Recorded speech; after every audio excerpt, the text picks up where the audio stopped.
everybody, it's Christy from Christy Cooks for Life, and today for our recipe we are going to make a crusty bread. And you know, I've been wanting to have some crusty bread like with soup and different things like that, and bread just has a lot of sodium in it. So I decided to try this recipe that I saw on Pinterest, where we all go to find our favorite recipes.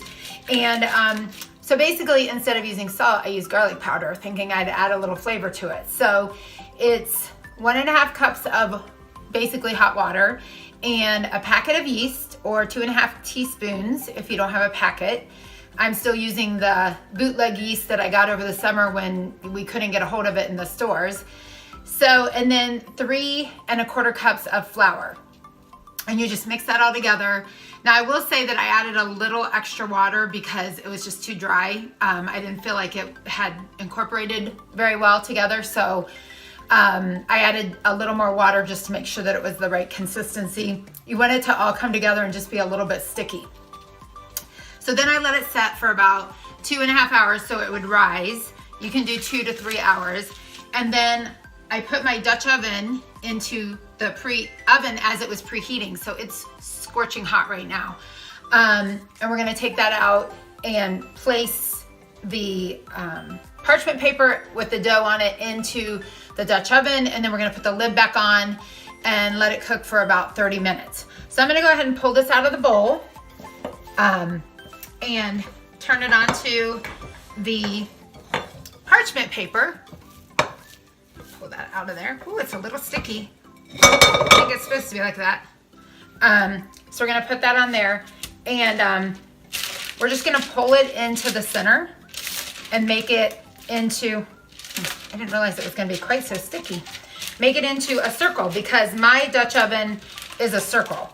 Now, if you have an, oblong Dutch oven, or you're using just a cookie sheet or something like that, you certainly could make it into a different shape. So now we're gonna roll it on parchment paper so we can flip it over, because we actually want that flour side on top. So let's see if we can get it to do that. It's a little stickier than I thought it would be, I think. Should have put a little more flour on there. So let's set that down. Luckily, when it cooks, it's gonna make a crust and it should not stick to the parchment paper. So now that we got that pretty smooth, and the cool thing about this is it's a rustic bread, so we don't have to worry about it if it's not perfect. But I am gonna dust it with a little more.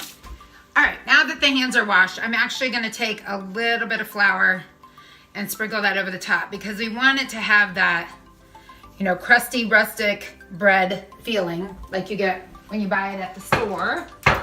And then I'm gonna take a knife and I'm gonna just cut some lines in it, about a 1/2 inch thick.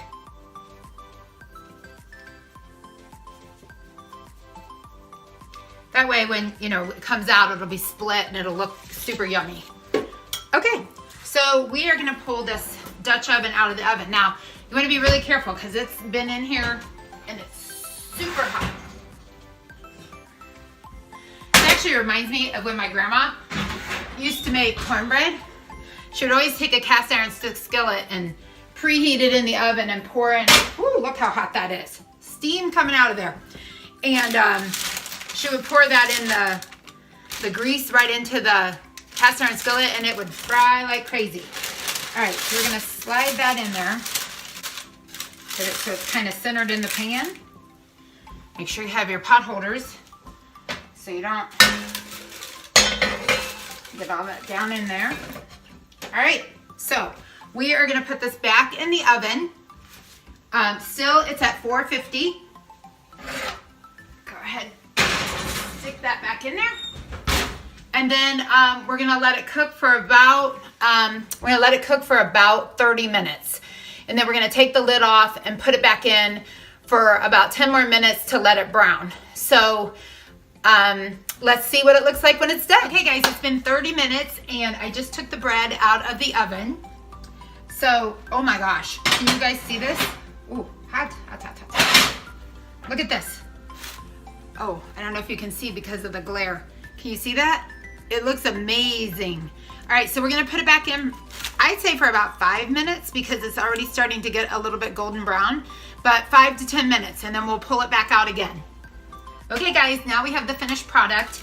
I took it out and I don't know why there's like a glare there, but check out that finished product. Oh my gosh, does it not look amazing? I baked it with the lid off for about 8 more minutes and it came out perfect. So I can't wait to try it after it cools down. I mean, this was super simple. There was no kneading and rising and, you know, punching down and kneading again. You literally just mix it up, let it rise, put it in the Dutch oven in the oven, and it's done beautifully. So I hope you enjoyed this recipe. If you did, make sure to follow me on Facebook or Instagram and subscribe to my YouTube channel. Again, this is Christy Cooks for Life. Remember to make every day a heart healthy day. Thanks.